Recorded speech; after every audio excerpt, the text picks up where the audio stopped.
نحمدہ و نصلی علی رسول الکریم اما بعد فاعوذ باللہ من الشیطان الرجیم بسم اللہ الرحمن الرحیم السلام علیکم ورحمۃ اللہ وبرکاتہ۔ سیرت رسول عربی صلی اللہ علیہ وآلہ وسلم کے سلسلے میں آج کی ویڈیو میں مہاجرین کے مکانات کی تعمیر اور مسجد نبوی میں چراغ کی ابتدا اور مواخات کے بارے میں بات کی جائے گی۔ تو سب سے پہلے لیتے ہیں مہاجرین کے مکانات کی تعمیر۔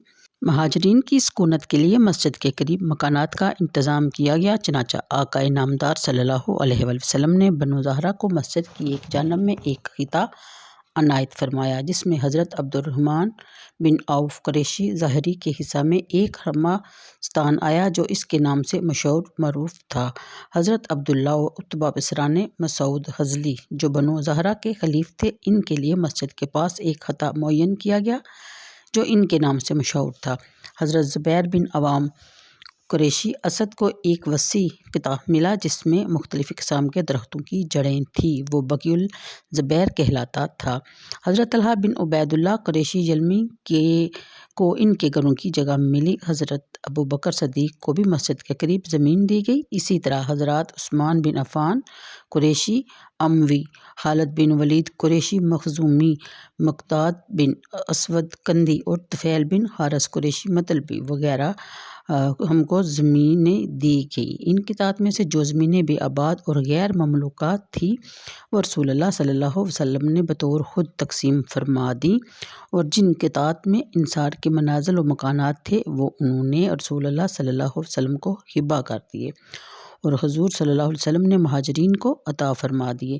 چنانچہ سب سے پہلے حضرات خارثہ بن نعمان نے اپنے مکانات بطور خدیہ پیش کیے۔ بقول وقتی منازل خارثہ کی جگہ ہی حضرت امہات المومنین رضی اللہ تعالیٰ عنہا کے حجرے بنے۔ مسجد میں یعنی مسجد نبوی میں چراغ کی ابتدا کیسے ہوئی؟ مسجد نبوی اور حجرات میں راتوں کو چراغ نہیں جلا کرتے تھے۔ حضرت تمیم درامی کے غلام سراج کا بیان ہے کہ رسول اللہ صلی اللہ علیہ وسلم کی مسجد میں کھجور کی ٹہنیوں اور پتوں سے روشنی کی جاتی تھی۔ ہم قنادیل اور روغن زیتون اور رسیاں لائے اور ہم نے قندیلوں کو ستونوں پر لٹکا کر مسجد میں روشنی کی۔ رسول اللہ صلی اللہ علیہ وسلم نے یہ دیکھ کر پوچھا کہ ہماری مسجد کو کس نے روشن کیا؟ تمیم نے کہا کہ میرے اس غلام نے۔ آپ نے پوچھا اس کا کیا نام ہے؟ تمیم نے کہا فتح، یعنی ان کا نام فتح تھا۔ پیغمبر خدا صلی اللہ علیہ وسلم نے فرمایا بلکہ اس کا نام سراج ہے، پس رسول اللہ صلی اللہ علیہ وسلم نے میرا نام سراج رکھا۔ مہاجرین اپنے وطن سے اہل و عیال اور بھائی بندوں کو چھوڑ کر بے سر و سامان آئے تھے، یعنی مواخات کا ذکر ہو رہا ہے۔ وہ چھپ کر نکلے تھے، اس لیے رسول اللہ صلی اللہ علیہ وسلم نے مسجد جامعہ کی تعمیر کے بعد مہاجرین اور انصار میں رشتہ اخوت قائم کیا تاکہ مہاجرین غربت کی وحشت اور اہل و عیال کی مفارقت محسوس نہ کریں اور ایک دوسرے سے مدد ملے ان کو۔ مہاجرین کی تعداد 45 یا 50 بتائی جاتی ہے۔ آپ ہر فریق میں سے دو دو کو بلا کر فرماتے گئے یہ اور تم بھائی بھائی ہو۔ آپ کا یہ فرمانا تھا کہ وہ در حقیقت بھائی بن گئے۔ چنانچہ جب نبی کریم صلی اللہ علیہ وسلم نے بابی و خوادمی نے حضرت عبد الرحمن بن عوف قریشی ظاہری اور حضرت سعد بن ربیع انصاری خزرجی میں رشتہ برادری قائم کر دیا تو حضرت سعد نے حضرت عبد الرحمن سے کہا کہ انصار میں میرے پاس سب سے زیادہ مال ہے، میں اپنا مال آپ کو بانٹ دیتا ہوں۔ میری 2 بیویاں ہیں، ان میں سے ایک کو جو آپ کو پسند آئے میں ان کو طلاق دے دیتا ہوں، عدت گزرنے کے بعد آپ ان سے نکاح کر لیجئے۔ حضرت عبد الرحمن نے کہا کہ آپ کے اہل اور آپ کا مال آپ کو مبارک ہوں، کیا یہاں کوئی بازار تجارت ہے؟ انہوں نے بنو کنیکا کے بازار کا راستہ بتا دیا۔ حضرت عبد الرحمن شام کو نفع کا پنیر اور مکھن ساتھ لائے تھے، یعنی شام سے۔ اس طرح ہر روز وہ بازار میں چلے جایا کرتے، تھوڑے عرصہ میں ہی وہ مالدار ہو گئے۔ ایک روز رسول کریم صلی اللہ علیہ وسلم کی خدمت اقدس میں حاضر ہوئے اور ان کے بدن پر خوشبو کا نشان تھا۔ حضور صلی اللہ علیہ وسلم نے پوچھا کہ یہ کیا ہے؟ عرض کیا کہ میں نے انصار کی ایک عورت سے شادی کر لی ہے۔ حضور اقدس صلی اللہ علیہ وسلم نے پوچھا کہ مہر کتنا دیا؟ عرض کی کہ 5 درہم بر سونا۔ فرمایا کہ ولیمہ دو، ہوا ایک بکری ہی کیوں نہ ہو۔ حضرت عبد الرحمن کی طرح کی گئی، کئی اور مہاجرین نے بھی تجارت کا کام شروع کر دیا۔ حضرت ابو ہریرہ رضی اللہ تعالیٰ عنہ کا بیان ہے کہ عقد برادری کے بعد انصار نے رسول اللہ صلی اللہ علیہ وآلہ وسلم سے درخواست کی کہ آپ ہمارے نخلستان ہمارے بھائیوں اور ہم میں تقسیم فرما دیں۔ آپ نے فرمایا نہیں۔ یہ سن کر انصار نے مہاجرین سے کہا کہ تم درختوں کو پانی دیا کرو اور ہم تمہیں پھل میں شریک کر لیں گے۔ اس پر سب نے ہاں کہا۔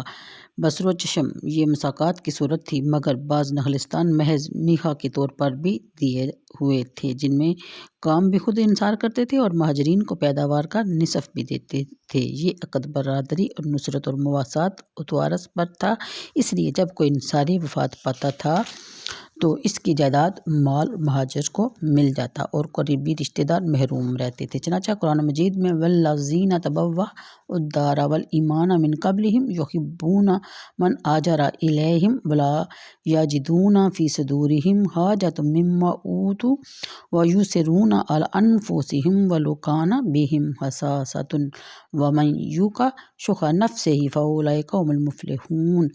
یہ سورہ حشر آیت نمبر 9، اور یہ ہے فی واسطے ان لوگوں کے جنہوں نے مہاجرین سے پہلے دارالسلام مدینہ اور ایمان میں جگہ پکڑی۔ وہ دوست رکھتے ہیں اس کو جو وطن چھوڑ کر ان کے پاس آتے ہیں اور اپنے دلوں میں کوئی دغا نہیں رکھتے اس چیز سے جو مہاجرین کو دی گئی اور ان کو اپنی جانوں سے اول رکھتے ہیں، اگرچہ خود ان کو تنگی ہو، اور جو کوئی اپنے نفس کے حرص سے بچاتا ہے وہی لوگ فلاح پانے والے ہیں۔ سورہ حشر کی آیت نمبر 9 کا یہ ترجمہ تھا۔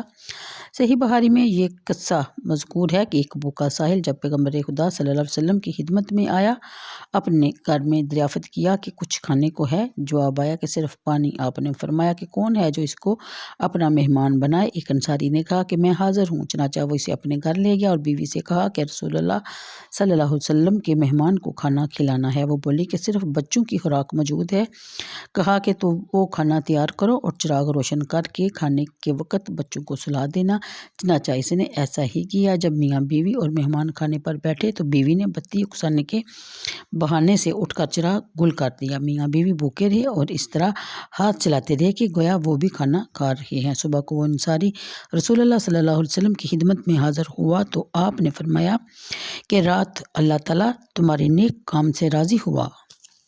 جب 4 ہجری میں بنو نذیر جلا وطن ہوئے اور ان کے اموال اراضی نخلستان رسول اللہ صلی اللہ علیہ وسلم کے قبضہ میں آئے تو آپ نے تمام انصار کو بلا کر فرمایا اگر تم چاہتے ہو تو میں بنو نذیر کے اموال تم میں اور مہاجرین میں تقسیم کر دیتا ہوں، اور مہاجرین تمہارے گھروں اور اموال میں بدصورت رہیں گے۔ اگر تم چاہتے ہو تو یہ اموال مہاجرین کو بانٹ دیتا ہوں اور وہ تمہارے گھروں اور اموال سے بے دخل ہو جائیں گے۔ حضرات سعد بن عبادہ اور سعد بن معاذ نے عرض کیا کہ یا رسول اللہ صلی اللہ علیہ وسلم ان اموال کو آپ مہاجرین میں تقسیم کر دیجئے، وہ ہمارے گھروں اور اموال میں بدصورت رہیں گے۔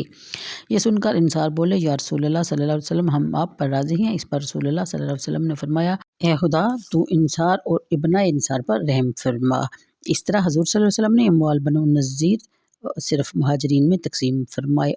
8 ہجری میں رسول اللہ صلی اللہ علیہ وسلم نے حضرت علاء بن الخضرمی کے بغرض تبلیغ ولایت بحرین میں بھیجا۔ منظر بن ساوی حاکم بحرین اور وہاں کے تمام عرب ایمان لائے، باقی اہل بحرین مجوس اور یہود و نصارہ نے جزیہ پر صلح کر لی۔